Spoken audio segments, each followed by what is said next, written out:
आभार मानतो. त्या अल्पच्या वेळेत आपण सर्व एक हात दिल्याच्यानंतर इथं उपस्थित आहे त्याबद्दल मनपूर्वक आभार मानतो.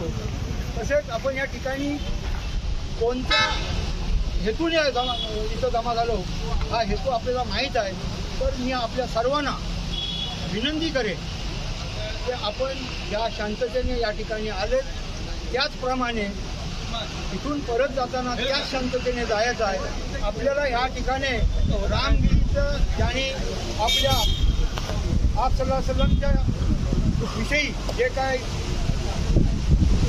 शब्द बोलले त्याचा निषेध करण्यासाठी आपण जमा आहोत आणि दोनच आपण घोषणा द्यायच्या आहेत.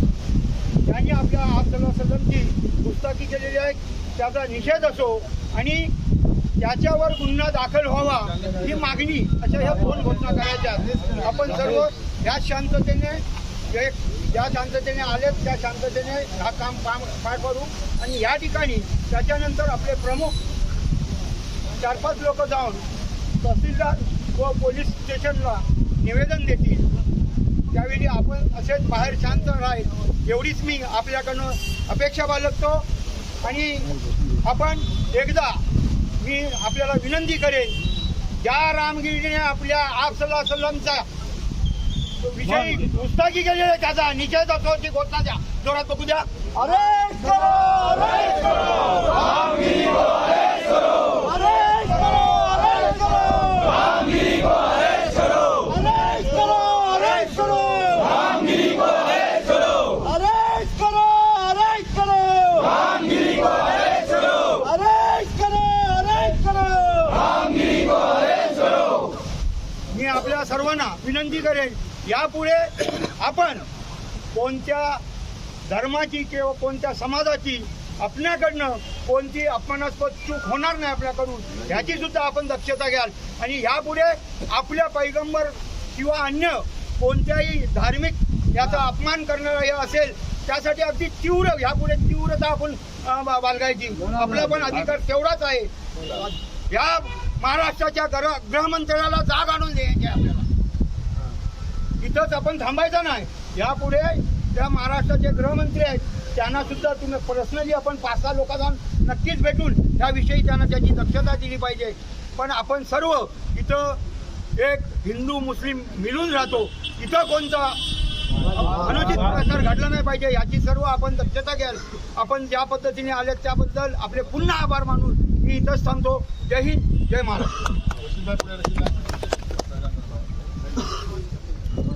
या ठिकाणी उपस्थित मंडणगड तालुका मुस्लिम वेलफेअर सोसायटीच्या वतीने अल्पशा अवधीमध्ये आपल्या सर्वांना निमंत्रण गेल्यानंतर परवा नाशिकमध्ये जे प्रवचनामध्ये रामगिरी यांनी पैगंबर इस्लाम यांच्या शांतमध्ये जी गुस्ताखी केली त्याचा निषेध करण्यासाठी बहुसंख्येने जमलेले आपण सर्व बांधव सर्वप्रथम मी मुस्लिम वेलफेअर सोसायटीच्या वतीने आपल्या सर्वांचं स्वागत करतो.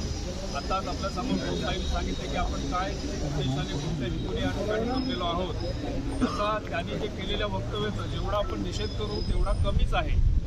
त्याचप्रमाणे आपण आता या ठिकाणी निवेदन तयार केलेलं आहे. ते शासनाचे प्रतिनिधी माननीय तहसीलदार त्याचप्रमाणे पोलीस इन्स्पेक्टर यांना आपण देणार आहोत आणि ते दिल्यानंतर या ठिकाणी आपण ज्या बहुसंख्येने आलात शांततेने आलात त्या शांततेने परत जायचं. त्याचप्रमाणे बदलापूरमध्ये जी घटना घडलेली आहे तो सुद्धा विषय आपण या ठिकाणी घेतलेला आहे. त्याचा सुद्धा आपण तीव्र शब्दात निषेध करत आहोत आणि त्यासुद्धा नराधामांना अटक व्हावी अशी आपली मागणी आहे. तर मी यानंतर विनंती करतो मुश्ताकबाईंना की त्यांनी उत्तम मार्गदर्शन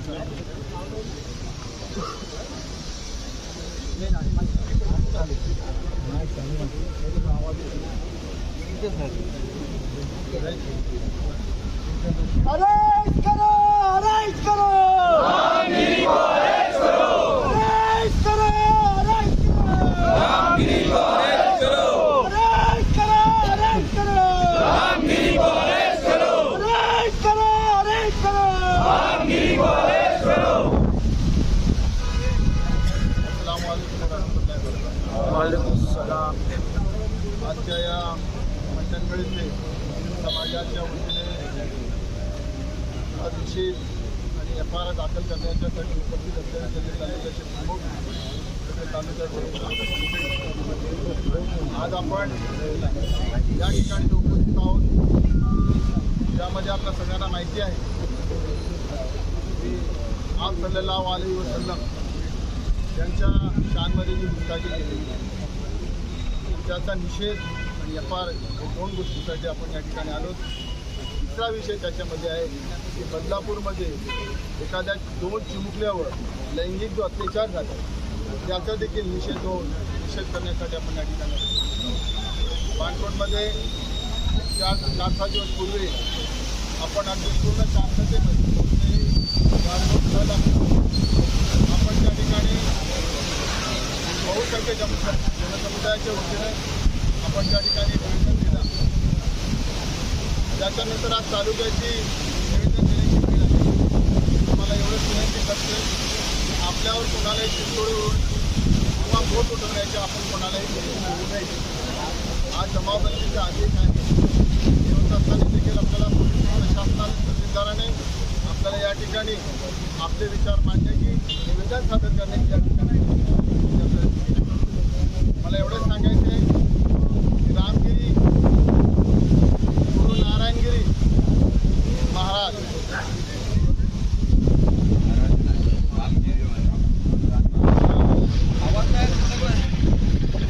कर्लाबे यांनी पंचाळे तालुका सिन्नर जिल्हा नाशिक या ठिकाणी प्रवचन मेळ्यामध्ये त्या मेळाव्यामध्ये कोणतंही कारण नसताना हे धार्मिक मेळाव्यामध्ये दुसऱ्या धर्माची टीका करून स्वतःला एक उच्च समजण्याच्या हेतूने आणि सध्या महाराष्ट्रामध्ये सगळीकडे सण साजरे होणार आहेत. निवडणुकीच्या पार्श्वभूमीवर या तोंडावर या निवडणुकीच्या हंगामामध्ये एखादे वातावरण गढूळ करण्याचा प्रयत्न हे फक्त धार्मिक शिंतोड्यावरून करण्याचा त्यांनी प्रयत्न केलेला आहे. आणि म्हणून त्याचा निषेध आज फक्त आपण महाराष्ट्रामध्ये करतोय असं नाही आहे. देशामध्ये देखील याचे प्रतिसाद उमटतात आहेत. याचा प्रतिसाद या जगामध्ये देखील उमटतोय. आणि म्हणून त्यांनी जे काय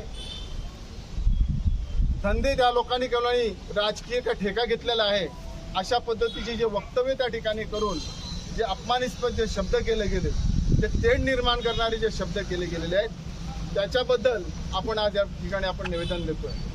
याच्यापूर्वी रामगिरीजींनी एक 2018 मध्ये नाशिकमध्ये शिर्डीमध्ये एक मेळावा केला होता. तिथे देखील प्रवचन त्यांचा होता. आणि 2018च्या मेळाव्यामध्ये सर्व धर्म समभाव म्हणून सगळ्या मुस्लिम समाजाच्या सगळ्या उलमाए करामला देखील त्या ठिकाणी बोलवलेलं. ही 2018 मधली गोष्ट आहे.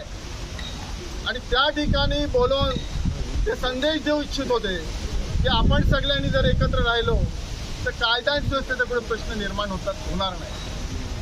मग आता यांना नेमकी या वेळेला ही गरज का भासली तर त्याला हे जे त्यांचं वक्तव्य होतं हे कुठेतरी राजकीय प्रेरित होतं. आणि म्हणून त्या ठिकाणी त्यांनी केलेलं वक्तव्य आणि काही वेळानंतर त्या ठिकाणी जाऊन मुख्यमंत्र्यांनी त्याची पाठ थोपटण्यासारखा त्यानं त्या भडकाऊ भाषणाच्या याच्यामध्ये आणखी आग ओतून अन्य समाजाच्या भावना दुखवण्याचा जो प्रयत्न केला गेला आहे त्याचा देखील निषेध आपण या ठिकाणी करणार आहोत. हे मुख्यमंत्र्याला त्यांना त्यांची जबाबदारी समजायला पाहिजे. ज्यावेळेला मुख्यमंत्री म्हणून त्यांनी संविधानाची जी शपथ घेतली त्या शपथेमध्ये सगळे धर्मामध्ये जातीमध्ये कुठल्या ह्याच्यामध्ये ते निर्माण करणार नाही. मी कोणालाही संविधानाने दिलेल्या अधिकाराचा हनन होणार नाही अशा पद्धतीने जे शपथ घेतात आणि ते सांगतात की त्यांच्या केसाला आम्ही धक्का लागू देणार नाही. निश्चितपणाने संतांनी संताप्रमाणे राहिला हवा होता. परंतु एखादा तेढ निर्माण करून सगळ्या समाजाला एकत्र त्यांच्या विरोधाला उतरण्यामध्ये आता हेतू काय होता तर ते हेतू मुख्यमंत्र्यांनी त्याचं स्वागत केल्यानंतर हे स्पष्ट झाला. हे कोणाला विचारण्याची गरज नाही. आणि म्हणून आपण आज शांततेच्या माध्यमातून आपण जे काय करतोय आपल्या समोर कोल्हापूरमध्ये जी घटना घडली, विशालगडमध्ये जी घटना घडली, विशालगडमध्ये मलिक रियान रहमतुल्लाह अलैहच्या दर्गाच्या मशिदीमध्ये महादल्ला कुराणची सुद्धा बेहुमती करण्यात आली. त्यावेळेला देखील त्या ठिकाणी पोलीस शांत बघत होते. या ठिकाणी सुद्धा रामगिरी जवळ पक्का बंदोबस्त आहे, त्यांना फुल संरक्षण दिलेलं आहे. परंतु एखादा या गोष्टीमध्ये आपल्याला आपला स्वतःचा न्याय मागण्यासाठी आमच्या समानतेचे हक्क 14 ते 18 मध्ये जे दिलेले आहेत त्याच्यासाठी सुद्धा आम्हाला पायपीट करावी लागते. की या संविधानाचं हनन आहे, या संविधानाचा अपमान आहे आणि या एखादा समाजाच्यावरती हा आघात केल्यासारखा होतोय. आणि म्हणून त्या महिलांच्यावर अत्याचार करणं, याच्यापूर्वी अनुप शर्मानी जे केलं त्याचा देखील आपण विरोध केला. अनेक मुस्लिम विरोधात कायदे आणले जातात आहेत, अनेक पद्धतीचे दहशत मुसलमानावर निर्माण केली जाते. त्याच्यासाठी मुसलमानांनी घाबरण्याचे काही कारण नाही. या देशामध्ये न्याय प्रणालीवर आपला विश्वास आहे आणि या न्याय प्रणालीच्यामुळे संविधान हा जिवंत आहे आणि संविधानाच्या माध्यमातून हे करत असताना आपल्याला सुद्धा एवढा सुस्त राहून चालणार नाही. आपल्याला वेळेत दखल घेणं गरजेचं आहे. आपल्याला संविधानाने अधिकार दिलेला आहे की आपण संविधानाच्या माध्यमातून एखादा आमच्या धार्मिक बाब होत असेल, आमची सामाजिक बाब निर्माण होत असेल, आमची शैक्षणिक बाब निर्माण होत असेल, त्यावेळेला आम्हाला पूर्ण प्रोटेस्ट करण्याचा, त्याला विरोध करण्याचा, आंदोलन करण्याचा, धरणे देण्याचा कोणी आमचा हिस्सा घेऊ शकत नाही. आणि म्हणून या निमित्ताने सांगतोय की ज्या बदलापूरमध्ये जी घटना घडली, काय झालंय बदलापूरमध्ये, एक चिमुकल्या 2 मुलीवर लैंगिक अत्याचार करण्यात आला. त्या अत्याचारामध्ये त्या पालकाला 12 तास पोलीस स्टेशनमध्ये खेपा घालावे लागले, तरी सुद्धा त्याच्यावर गुन्हा दाखल झाला नाही.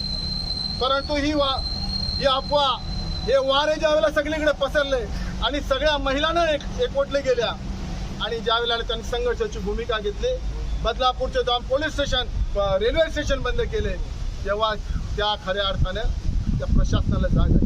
हे कशासाठी होतोय?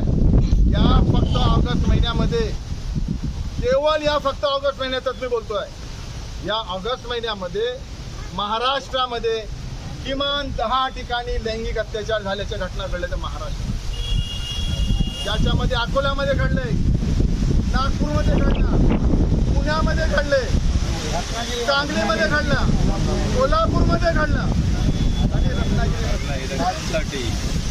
ही मालिका कशी चालू राहिली? जर प्रशासन एवढं जर सक्षम आहे, प्रशासन जर एवढं कार्यरत आहे, तर मग ही घटना घडतात कशा? जर एखाद्याला त्याच पद्धतीचं जर उत्तर दिलं गेलं तर दुसऱ्याची हिंमत होणार नाही. आणि त्याच्यासाठी जाग आणण्यासाठी किंवा आम्हाला सगळ्याला एकत्र आल्याशिवाय, आपला हक्काचा न्याय मागल्याशिवाय, आपल्याला हक्काची मागणी केल्याशिवाय प्रशासनाला देखील जाग येणार नाही. आणि म्हणून आपल्याला आपल्या भावना विवश न होता कुठल्याही भागामध्ये कुठलाही आपण कार्य करत असताना आपल्या स्वयमाने आपण काम केलं पाहिजे. याची सगळ्या मुस्लिम समाजाने जाणीव, आपल्या धर्माने आपल्याला शिकवून दिलेली नाही आहे. मग आयशा रझियल्लाहु ताला अन्हाच्या विरोधात बोललं गेलं. 1 कोटीहून अधिक लोक धर्मांतर झाले, हे जे सांगितलं गेलं. एवढंच नव्हे तर आमच्या कुराणमध्ये एखादा इमामाने 15-20 वर्ष इमामत केली, त्यांना सूक्ष्म नॉलेज होता, त्यांनी कुराणचा अभ्यास केल्यानंतर त्यांना कुराणमध्ये वादाविवादाचे काही सापडलं नाही, अशी कुराणवर टीका करणारे यांची लायकी आहे का? कशा पद्धतीने यांनी आमच्या विरोधात बोलण्याचा संघ बांधलेला आहे, तर यांच्या पायाखाची वालू सडकलेली. आणि म्हणून आम्ही स्वयं पालता, आम्हाला सगळ्या गोष्टीवर आपल्याला मात करायची आहे. कायद्याने आपले हक्क, आपल्याला न्याय मिळवायचा आहे. आणि म्हणून आज आपण सगळ्यांनी याची भूमिका रास्त बजावण्यासाठी या ठिकाणी आलेलो आहोत. यावेळेस मी एवढं सांगतो, आज जात असताना तहसीलदार साहेबांच्याकडे आपल्याला निवेदन द्यायचे आहे. निवेदन जाण्यासाठी ठराविक 10-15 लोक जातील. 15 लोक जात असताना या ठिकाणी आपण 5 मिनिटाची घोषणा द्यायची. 5 मिनिटात घोषणा झाल्यानंतर सगळ्यांनी शांत जायचं. निवेदन आल्यानंतर या ठिकाणी आपण सगळ्यांचे आभार प्रदर्शन करणार आहोत आणि त्याच्यानंतर त्या कार्यक्रमाचा समारोप होईल. त्याची आपण घोषणा करणार आहोत. तरी आम्ही आज गेल्यानंतर या ठिकाणी कोणत्याही प्रकारचा आपसामध्ये कोणाच्याही तोंडातून गैर असं कुठलं वक्तव्य येता कामा नये याची आपण सगळे जबाबदार पदाधिकारी म्हणून तालुक्याचे सगळे शुद्ध लोक म्हणून तुम्ही सगळ्यांनी काळजी घ्यायची. धन्यवाद.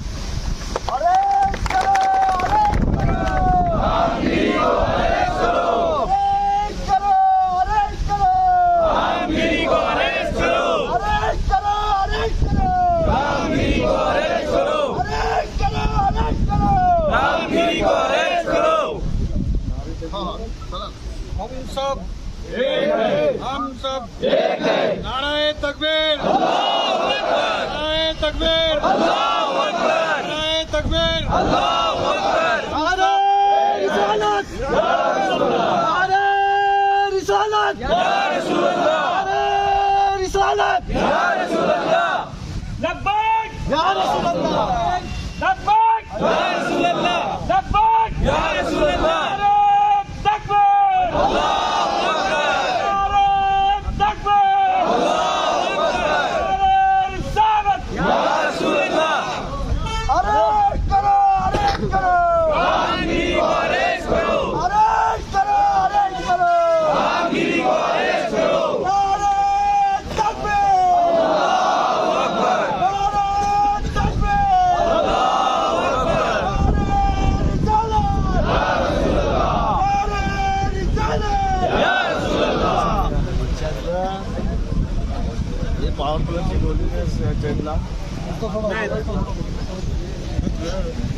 मंडनगढ़ का तहसीलदार देख सकते हैं, इधर गए हैं बड़े बड़े लोग, बड़े काय करते शॉर्ट गेम येईल.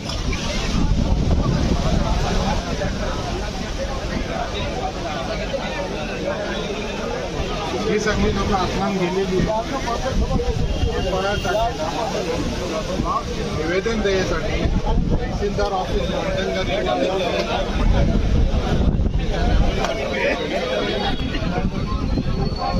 आणि ही सगळी माणसं जी मोडते. आज आपण तालुका नगीर तहसीलदार तथा कार्यकारी मंडळी मंडणगड यांच्या दालनामध्ये आपण अखंड महाराष्ट्रामधली जी परिस्थिती आणि मुस्लिम समाजाच्या बद्दल आप सल्लल्लाहु अलैहि वसल्लमच्या बद्दल पवित्र कुराणच्या बद्दल जे अवमानास्पद शब्द वक्तव्य ज्याच्यामुळे तेढ निर्माण होईल अशा पद्धतीचे निवेदन आपण सादर करण्यापूर्वी आपण विस्तार आपल्या तालुक्याच्या समाजाचा पूर्ण मॅसेज आपण त्यांच्या प्रशासनावर पोचवलेलं आहे. आणि ते मॅसेज ते निवेदन निश्चितपणाने राज्यपालापर्यंत सादर केलेलं आहे. आपण हे निवेदन देताना आपल्या तालुक्यापुरता मर्यादित नसून अखंड महाराष्ट्रामध्ये भारतामध्ये जी प्रतिक्रिया उमटल्या आहेत भविष्यामध्ये या ठिकाणी देखील कोणतरी आणून या ठिकाणी लोकांना पुढे करून एखादी तेढ निर्माण करण्याचा प्रयत्न केला जाईल त्याची देखील प्रशासनाने तंतोतंत जबाबदारी घेण्याच्या बद्दल देखील आपण सूचना केलेली आहे. आणि म्हणून आपण आत्तापर्यंत स्वयमाने सगळ्यांनी गावातून निघून आलात. या ठिकाणी देखील पोलीस प्रशासनाचं तहसीलदारांचं आपण आदेशांचं पालन केलं. असं स्वयं पालत आपण घरपर्यंत आपल्याला पोचायचं आहे. हे निवेदन दिल्यानंतर आपण माननीय पोलीस निरीक्षक मंडणगड यांच्याकडे देखील फिर्याद दाखल करण्यासाठी आपण त्यांच्याकडे फिर्याद दिलेली आहे. एफआयआर दाखल करण्यासाठी आपण फिर्याद दिलेली आहे. परंतु इथले प्रभारी बाहेर गेले असल्यामुळे ते त्यांच्याशी चर्चा करून एफआयआरच्या बद्दलची माहिती आपले रशीदभाई गोलभाई वगैरे यांना कळू शकतो. आपण अर्ज धरलेला आहे की इतर तालुक्यामध्ये ज्या पद्धतीने एफआयआर दाखल झाले त्याच पद्धतीने इथे दाखल होणार नाही. जास्त वेळ पाऊस येतो आहे हे तुम्हाला आज आपण बहुसंख्येने पावत असताना वारे वादळाचे जोर असताना देखील आपण बहुसंख्येने या ठिकाणी उपस्थित राहिला आणि आजचा निषेधाचा आणि एफ.आय. दाखल करण्याचा कार्यक्रम आपण यशस्वी केला, स्वयं राखला, शांतता पाळली, कायद्याचं पालन केलं, त्याबद्दल मंडणगड तालुक्याचे कन्व्हेन्स म्हणून आम्ही जास्त कुठल्याही मंडणगडच्या याच्यामध्ये आमचे जास्त कार्य करणारे, संघटित करणारे आमचे संघटक म्हणून रशीदभाई यांच्या वतीने तुमच्या सगळ्या तमाम लोकांचा विशेष या ठिकाणी आभार मानतो. नंतर मौलानाला विनंती करतो की या कार्यक्रमाच्या सांगता आपण दुआनी करावी. त्यानंतर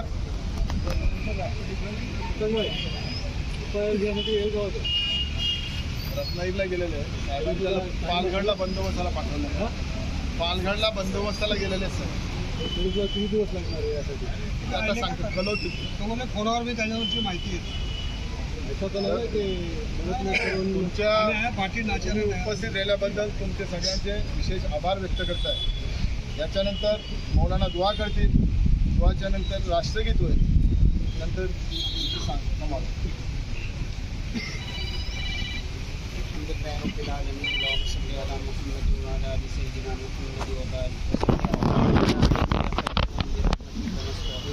يا حي يا قيوم برحمتك نستغيث يا إله العالمين ويا أرحم الراحمين. ربنا آتنا في الدنيا حسنة وفي الآخرة حسنة وقنا عذاب النار. آمين. الله हम करम ताफीर का बख्शिश आमीन. हमारे मिलने को जमा होने को आमीन. अल्लाह तेरे तेरे काम और अल्लाह के नबी सल्लल्लाहु अलैहि वसल्लम की मोहब्बत में, अल्लाह उनकी हमीयत में, अल्लाह हम तमाम जमा हुए, अल्लाह हमारे जमा होने को कबूल फरमा. आमीन. आका की मोहब्बत, अल्लाह उल्फत और इस्लाम अल्लाह हमीयत हमारे दिल में पैदा करना. आमीन. अल्लाह करीम हमारा मिलना जमा होना कबूल फरमाता. अल्लाह हमारे लिए खैर का, आफियत का, बख्शिश का, नजात का जरिया फरमा. आमीन. रब करीम हमारी दुआओं को कबूल फरमा. आमीन. हम पर और अपने आलम पर अल्लाह रहम फरमा.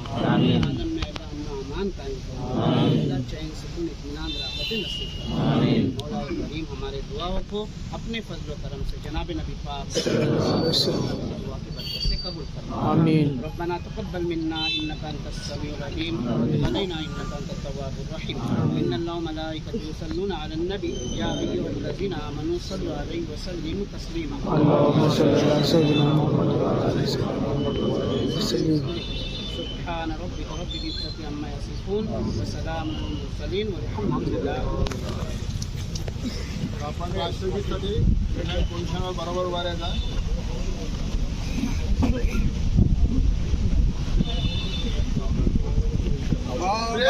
सावधान. एक साथ राष्ट्रगीत शुरू. गण मन अधिनायक जय हे भारत भाग्य विधाता. पंजाब सिंध गुजरात मराठा द्राविड उत्कल गंगा विंध्य हिमाचल यमुना गंगा उच्चल जलधि सरंगा. तव शुभ नामे जागे, तव शुभ आशीष मागे, गाए तव जय गाथा. जनगण मंगलदायक जय हे भारत भाग्य विधाता. जय हे जय हे जय हे जय जय जय जय हे.